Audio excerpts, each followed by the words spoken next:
Hi there, I am reading Harry Potter again, pages 209 through 214. Let's just cut the chit chat and get straight to it. If you'll remember from yesterday, Ron got struck down by the White Queen in their game of wizard chess. Then Hermione had to escape through the purple flames to go back and tell Dumbledore about what was going on. And Harry, he went through the black flames. And there was someone already there, but it wasn't Snape. It wasn't even Voldemort. Chapter 17, The Man with Two Faces. It was Quirrell! What? Who saw that coming? Sorry, I said I'd cut the chit-chat, and this isn't really me cutting the chit-chat. We'll try that again. Chapter 17, The Man with Two Faces. It was Quirrell. You! Gasped Harry. Quirrell smiled. His face wasn't twitching at all. Me, he said calmly. I'd wondered whether I'd be meeting you here, Potter. But I thought Snape... Severus. Quirrell laughed, and it wasn't his usual quivering treble either, but cold and sharp. Yes, Severus does seem like the type, doesn't he? So useful to have him swooping around like an overgrown bat. Next to him, who would suspect poor, stuttering Professor Quirrell? Harry couldn't take it in. This couldn't be true. It couldn't. But Snape tried to kill me. No. I tried to kill you. Your friend Miss Granger accidentally knocked me over as she rushed to set fire to Snape at that Quidditch match. She broke my eye contact with you. Another few seconds and I'd have got you off that broom. I'd have managed it before then if Snape hadn't been muttering a counter curse trying to save you. Snape was trying to save me? Of course, said Quirrell coolly. Why do you think he wanted to referee your next match?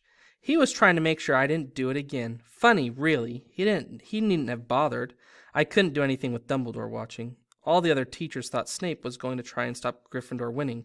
He did make himself unpopular. And what a waste of time, when after all that, I'm going to kill you tonight. Quirrell snapped his fingers. Ropes sprang out of thin air and wrapped themselves tightly around Harry. You're too nosy to live, Potter. Scurrying around the school at Halloween like that. For all I knew, you'd seen me coming to look at what was guarding the stone. You let the troll in? Certainly. I have a special gift with trolls. You must have seen what I did to the one back in the chamber back there. Unfortunately, while everyone else was running around looking for it, Snape, who already suspected me, went straight to the third floor to head me off. Not only did my troll fail to beat you to death, that three-headed dog didn't even manage to bite Snape's leg off properly. Now, wait quietly, Potter. I need to examine this interesting mirror. It was only then that Harry realized what was standing behind Quirrell. It was the mirror of Erised. This mirror is the key to finding the stone, Quirrell murmured, tapping his way around the frame. Trust Dumbledore to come up with something like this, but he's in London. I'll be far away by the time he gets back. All Harry could think of doing was to keep Quirrell talking and to stop him concentrating on the mirror. I saw you and Snape in the forest, he blurted out. Yes, said Quirrell idly, walking around the mirror to look at the back. He was on to me by that time, trying to find out how far I'd got.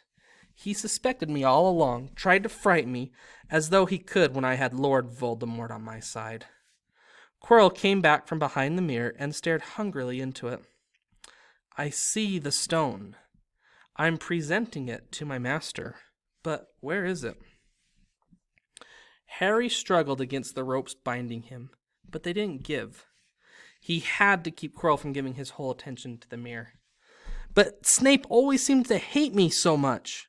Oh, yes he does, said Quirrell casually. Heavens, yes. He was at Hogwarts with your father, didn't you know? They loathed each other, but he never wanted you dead. But I heard from you a few days ago sobbing. I thought Snape was threatening you. For the first time, a spasm of fear flitted across Quirrell's face.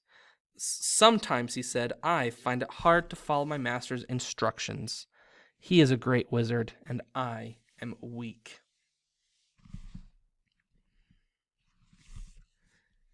You mean he was there in the classroom with you?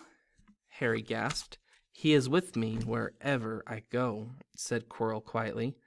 I met him when I was traveling around the world. A foolish young man I was then, full of ridiculous ideas about good and evil. Lord Voldemort showed me how wrong I was. There is no good and evil. There is only power, and those too weak to seek it. Since then I have served him faithfully, although I've let him down many times. He has to be very hard on me. Quirrell shivered suddenly. He does not forgive mistakes easily. When I failed to steal the stone from Gringotts, he was most displeased. He punished me, decided he would have to keep a closer eye on me. Quirrell's voice tailed away. Harry was remembering his trip to Diagon Alley. How could he have been so stupid? He'd seen Quirrell there that very day, shaking hands with him in the leaky cauldron. Quirrell cursed under his breath. I don't understand. Is the stone inside the mirror? Should I break it? Harry's mind was racing. What I want more than anything else in the world at the moment, he thought, is to find the stone before Quirrell does.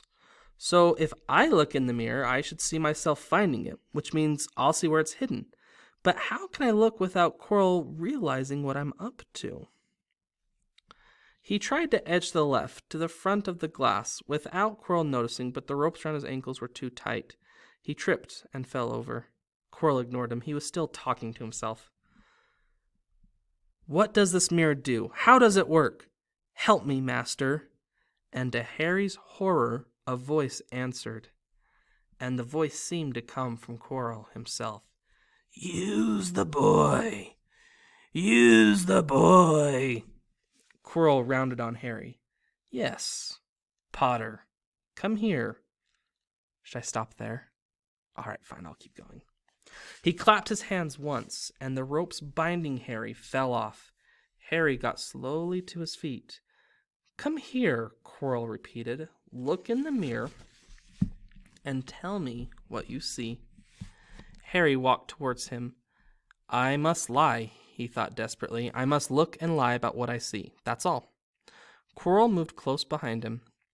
Harry breathed in the funny smell that seemed to come from Quirrell's turban. He closed his eyes, stepped in front of the mirror, and opened them again. He saw his reflection, pale and scared looking at first. But a moment later, the reflection smiled at him. It put its hand into its pocket and pulled out a blood-red stone. It winked and put the stone back in its pocket. And as it did so, Harry felt something heavy drop into his real pocket. Somehow, incredibly, he'd got the stone. Well, said Quirrell impatiently, what do you see? Harry screwed up his courage. I see myself shaking hands with Dumbledore, he invented. I've won the House Cup for Gryffindor. Quirrell cursed again. Get out of the way, he said. As Harry moved aside, he felt the Philosopher's Stone against his leg. Dare he make a break for it? But he hadn't walked 5 steps before a high voice spoke through, though Quirrell wasn't moving his lips. He lies! He lies! Potter, come back here, Quirrell shouted. Tell me the truth. What did you see? The high voice spoke again. Let me speak to him. Let me speak to him face to face. Master, you are not strong enough. I have strength enough for this. Harry felt as if the devil's snare was rooting him to the spot. He couldn't move a muscle. Petrified, he watched as Quirrell reached up and began to unwrap his turban. What was going on? The turban fell away. Quirrell's head looked strangely small without it. Then he turned slowly on the spot. Harry would have screamed, but he couldn't make a sound. Where there should have been a back to Quirrell's head, there was a face. The most terrible face Harry had ever seen. It was chalk white with glaring eyes and slits for nostrils, like a snake. Harry Potter, it whispered. Harry tried to take a step backwards, but his legs wouldn't move. See what I have become, the face said. Mere shadow and vapor. I have form only when I can share another's body. But there have always been those willing to let me in their hearts and minds. Unicorn blood has strengthened me these past weeks. You saw faithful Quirrell drinking it for me in the forest. And once I have the elixir of life, I will be able to create a body of my own. Now, why don't you give me that stone in your pocket? So he knew. The feeling suddenly surged back into Harry's legs. He stumbled forward. Don't be a fool, snarled the face. Better save your own life and join me, or you'll meet the same end as your parents. They died begging for mercy. Liar! Harry shouted suddenly. Quirrell was walking backwards at him, so that Voldemort could still see him. The evil face was now smiling. How touching, it hissed. I always value bravery. Yes, boy, your parents were brave. I killed your father first, and he put up a courageous fight. But your mother needn't have died. She was trying to protect you. Now give me that stone, unless you want her to have died in vain. Never! Harry sprang towards the flame door, but Voldemort screamed, Seize him! And the next second Harry felt Quirrell's hand close on his wrist. At once, a needle-sharp pain seared across Harry's scar. His head felt as though it was about to split in two. He yelled, struggling with all his might, and to his surprise, Quirrell let go of him. The pain in his head lessened, and he looked around wildly to see where Quirrell had gone, and saw him hunched in pain looking at his fingers. They were blistering before his eyes. Seize him! Seize him! Shrieked Voldemort again, and Quirrell lunged, knocking Harry clean off his feet, landing on top of him, both hands around Harry's neck. Harry's scar was almost blinding him with pain, yet he could see Quirrell howling in agony. Master, I cannot hold him! My hands! My hands!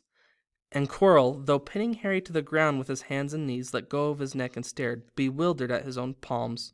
Harry could see they looked burnt, raw red, and shiny. Then kill him, fool, and be done! Screeched Voldemort. Quirrell raised his hand to perform a deadly curse. And I am going to stop there this time. What is going to happen? Did you guys like my Voldemort voice? I've been working on it. I think it could be a little bit more high and shrill-like, but the low growl, I think, works okay. Thanks for listening. We'll see what happens tomorrow.